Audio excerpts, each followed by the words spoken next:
what we like to do now is take you through the hardware, because obviously, you phone us up and you say, "Oh, can we have this? Can we have that?" It's kind of like, what do our various units do? What do they look like? What are their strengths? What are their weaknesses? So we'll go through the V boxes, which is of course the VB 200, 300, and 400. And first, the 200, which is our small unit, and I'll just show it to you a little bit close up now. So here it is. This is the 200. As you can see, it's very small format. Here's a credit card size. It's my Costa card, but here's a credit card size unit. You can see it's just over the size of a credit card. Its width is about 1.5 centimeters. Front and back have inputs and outputs, so you can screw it down using the 2 points there.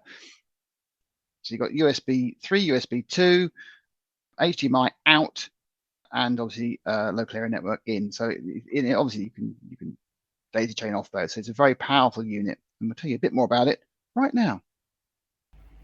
So Dan, someone phones up and talks to us or comes onto our stands. Where would you recommend the VB200? So the VB200 is mainly aimed at people where space is an issue, where they need a small unit to fit in a tight space, whether that be because they're integrating it into an existing product they might have, or it might be for covert reasons, or anywhere where they need something that is small. Or it's also used for people that actually, I've only got one camera. I only wanted to stream out one camera, so there's no need for a big box. There's no need for a super powerful box because it's one camera going into the unit. The other option as well is, with it being 5 volt, is you can plug in the modem, you can plug in a USB camera, and you can plug in a power bank, and you can power this thing now on your person. So that gives you a lot of options for some of our customers.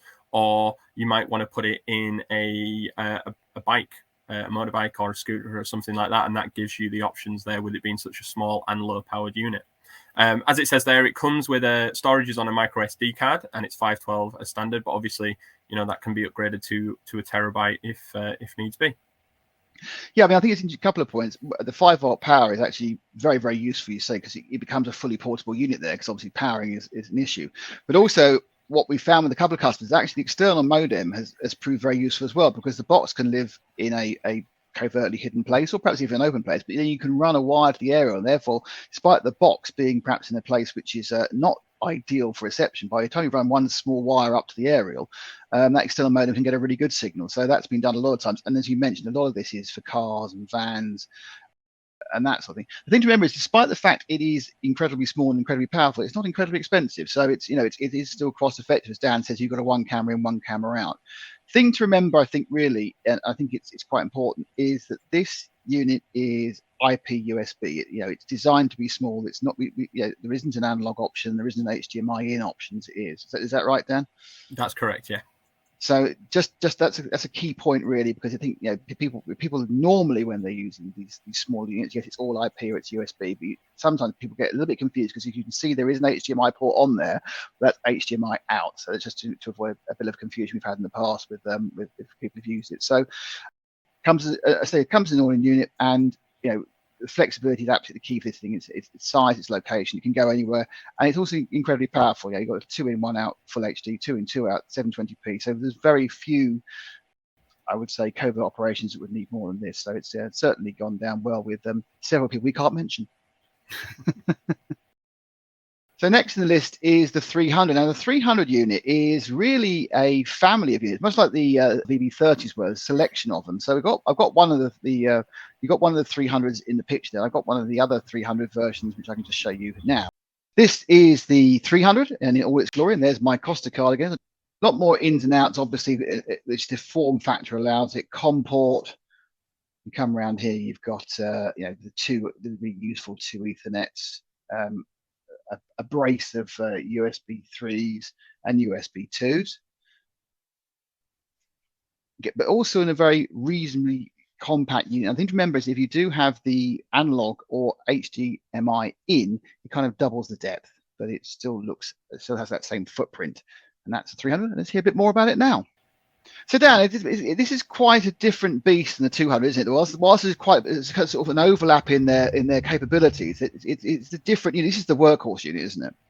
Most definitely, yeah. This is for customers that have been with us for a while. This is the 30 replacement. That's why it's a 300.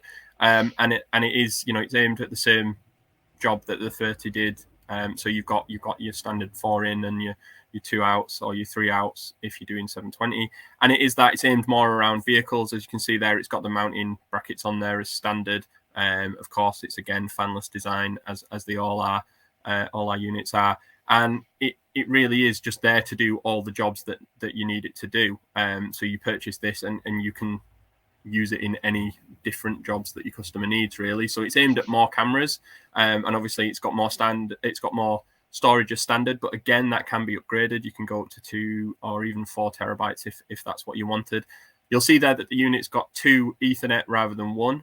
So again, we can have 2 cameras in there without the need for a switch straight away, which obviously makes life a lot easier. You're back to 12 volt because, again, like we say, aiming it at vehicles and things like that, converting it to 12, having it as 12 volts, you're not having to do as much conversion there. All you need to do is have a voltage regulator in between and you're good to go. And it's the standard power on and boot and things like that. Yeah, and of course the slightly slightly taller version that adds a analog or HDMI in. The or is HDSDI if you want. Or HDSDI, which is also very important. Yeah, it is an or, so it's one of those, not all of those. But obviously, that kind of covers you for obviously both legacy equipment and some more specialized equipment. So yeah, so it's absolutely the workhorse. There is of course a version of this which is available on a board, but that's obviously for people who are completely bespoke in their units.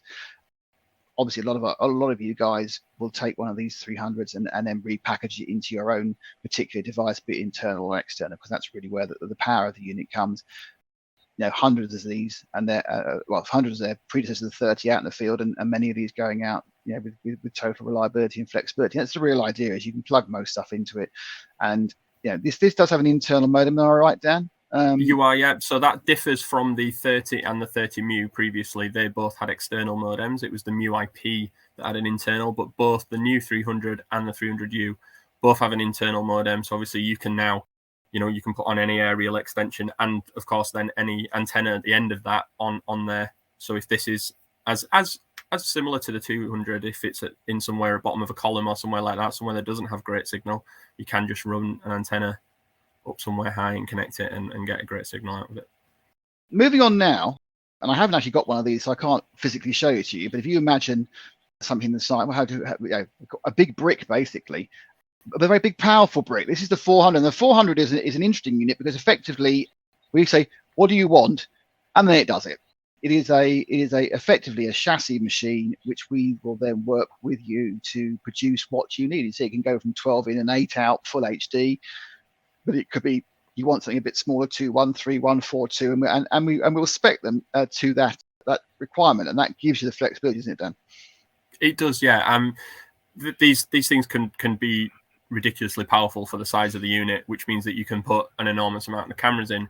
And my thought process on that and sort of the area that you'd look to do that is sort of ships, trains, big yards that need multiple cameras going in and multiple cameras going out.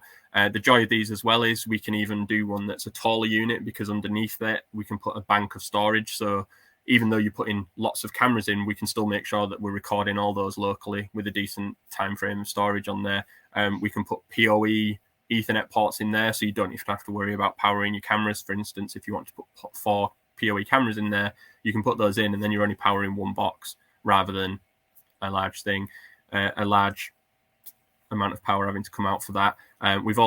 They can do ignition control on those units as well. So that again gives you more features and options for when you're supplying these to your customers with their requirements. We can marry them up quite nicely with this box to whatever the specification might be. The number of encoders you have and how much is coming back is up to you, and you can but it's just a very flexible box, really. It's nice because you say, can you do that, and we can say yep with a 400.